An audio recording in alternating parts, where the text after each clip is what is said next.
Last year, I signed up for a temporary job aboard an old cargo ship. The company used it to store supplies while newer ships handled most of the work. My job was simple: stay overnight, check the storage logs, and ensure the ship was secure. The ship was docked at a quiet harbor. From the outside, it looked massive and imposing, but inside, it felt hollow and lifeless. There was no crew, just me, and the silence. On my fourth night, as I was making my rounds, I heard faint footsteps coming from one of the lower decks. I froze, my flashlight shaking in my hand. There shouldn't have been anyone else aboard. I called out, "Hello? Anyone there?" but got no response. I reluctantly went down to investigate. The air felt heavy, and the creaking of the ship echoed loudly. When I reached the lower deck, I found nothing unusual. Still, I couldn't shake the feeling that I was being watched. When I returned to the control room to review the security cameras, I saw something that made my stomach drop. On one of the feeds, there was a shadowy figure standing at the far end of the deck. It wasn't moving, just standing there. I rewound the footage, but the figure wasn't there in the previous frames. When I looked at the live feed again, it was gone. The next night, I debated whether to show up at all, but I didn't want to lose the paycheck. I convinced myself the figure must have been some kind of trick with the cameras or lighting. Everything was quiet for the first few hours. Then, around midnight, I heard a loud thud coming from the same lower deck. This time, it sounded deliberate, like someone dropping something heavy. I grabbed my flashlight and went back down. The sound seemed to come from the cargo hold. When I reached it, the door was ajar. Inside, I found an old, waterlogged notebook lying on one of the crates. The notebook appeared to be the ship's log, dated nearly 30 years ago. As I flipped through it, I noticed an entry describing an incident with a missing crew member. The handwriting became increasingly erratic, mentioning sightings of a figure roaming the decks at night. The final entry read, "The ship won't let him leave. Neither will I." Suddenly, I heard a loud banging sound, like fists pounding on the walls around me. I ran out of the cargo hold and locked the door behind me. The banging stopped, but as I turned to leave, I noticed something that sent chills through me. Wet footprints leading up the stairs. I didn't finish the shift. I left the ship that night and never returned. A few weeks later, I heard from one of the dock workers that the ship had been sold to another company. They planned to refurbish it, but during the initial inspections, they found human remains sealed inside one of the walls near the cargo hold. I don't know if the figure I saw was connected to the missing crew member, but I haven't gone near a ship since. Whatever was on that vessel, it felt like it didn't want to be disturbed, and it certainly didn't want me to leave.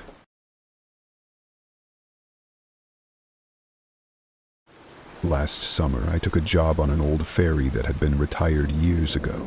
The company repurposed it as a storage vessel, and my role was to stay overnight to keep an eye on things. It was easy money. Just me, a small office, and a bunch of dusty storage containers. The ferry was anchored at a quiet, isolated dock. The first couple of nights were uneventful, except for the eerie silence that made every creak and groan of the ship stand out. But on the third night, things started to feel off. I was sitting in the office when I thought I heard faint footsteps on the deck above me. At first, I dismissed it as the sound of the water lapping against the hull, but then it happened again, louder this time. I grabbed my flashlight and went up to check. The deck was empty. I told myself it was just the ship settling, but I couldn't shake the feeling that someone or something was nearby. Later that night, while reviewing the security cameras, I noticed movement on one of the monitors. A dark shape was moving near the bow of the ship. It wasn't clear, but it looked like a person. I rewound the footage, but nothing was there. I was ready to write it off as a glitch until I heard a loud clang, like metal hitting metal, coming from the direction of the bow. My heart raced as I debated whether to check it out, but curiosity got the better of me. When I reached the bow, there was nothing unusual, just rows of storage containers. Still, I couldn't shake the feeling that I wasn't alone. Friday morning, I went into St. Mark's Hospital at 7:30 in the morning. The next night, I showed up feeling uneasy but determined to stick it out. I convinced myself that I was letting my imagination get the best of me. Around midnight, I decided to explore the storage areas below deck. I hadn't ventured there yet, but I wanted to make sure everything was secure. As I descended the stairs, the air felt colder, and the faint sound of dripping water echoed through the corridor. When I reached the bottom, I found a row of old maintenance lockers. One of them was slightly open. Inside, I saw an old, tattered logbook. The pages were brittle, but the writing was still legible. The entries described a ferry worker who had gone missing during the vessel's final voyage. The captain's notes hinted that the worker had been involved in smuggling and might have been hiding something in the cargo hold. The last entry read, "He never left the ship." Just then, I heard a loud thud from the far end of the hold. I shone my flashlight but saw nothing. As I turned to leave, I felt a sudden rush of air, as if someone had brushed past me. Panicked, I ran back to the office and locked the door. When I checked the cameras, I saw the same dark figure standing in front of the bow, unmoving. This time, it wasn't blurry. It was clearly a man, staring directly at the camera. I didn't wait for my shift to end. I grabbed my stuff and left, vowing never to return. A few days later, I heard the ferry had been sold for scrap. The workers who dismantled it found a sealed compartment in the bow. Inside were human remains, along with several packages of what looked like contraband. To this day, I wonder if the figure I saw was the missing worker or something else. Either way, I'm done with ships. Some things are better left buried at sea.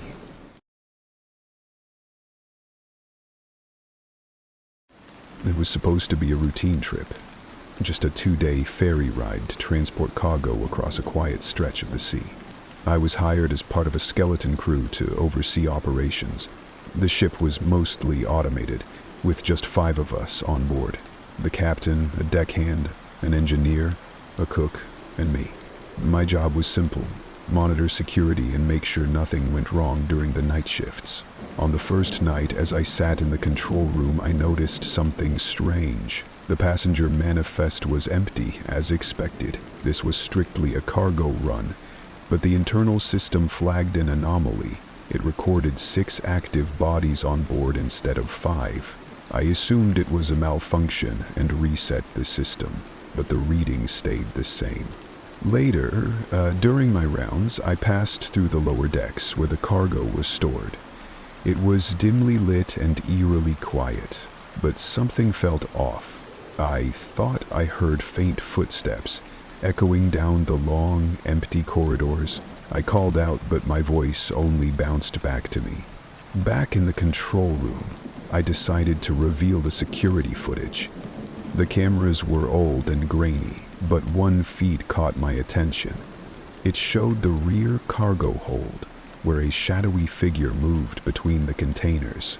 I rewound the footage, but the figure wasn't there before or after that moment. I told myself it was probably the deckhand, maybe checking on the cargo.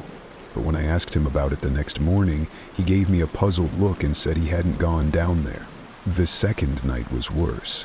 The unease from the night before hadn't left me, and I couldn't stop thinking about the extra passenger the system detected. I brought it up to the captain, but he just laughed it off, saying the equipment was likely faulty. That night, as I made my rounds, I decided to check the rear cargo hold again. This time I noticed something I hadn't before. One of the containers had a broken seal, as if someone had pried it open. I shined my flashlight inside and froze. The container was empty, except for a single chair and chains bolted to the floor. There was no cargo manifest for this container. No reason for it to even be on the ship. As I backed away, the ship's lights flickered, and I heard the unmistakable sound of chains rattling. I turned and sprinted back to the control room. In a panic, I reviewed the security cameras again. This time, the figure was clearer, tall, shrouded in shadows, pacing back and forth in the rear cargo hold. And then, without warning, it stopped, turned, and stared directly into the camera. I radioed the captain, but there was no response. I ran to his quarters, only to find it empty. The deckhand and engineer were nowhere to be found either. The ship felt completely abandoned, except for me and whatever was in the cargo hold. Just as I was about to make my way to the lifeboats, an alarm blared and the ship's power cut out. In the pitch-black darkness, I felt something, or someone, standing behind me. The next thing I remember, I woke up in the lifeboat, drifting toward the shore. The ship was gone. I have no idea how I got off or what happened to the others. A week later, I saw a news report about the ship. It had been found adrift, completely abandoned. Investigators discovered that one of the containers had been modified to transport a prisoner, but there was no record of who it was or why they were on board.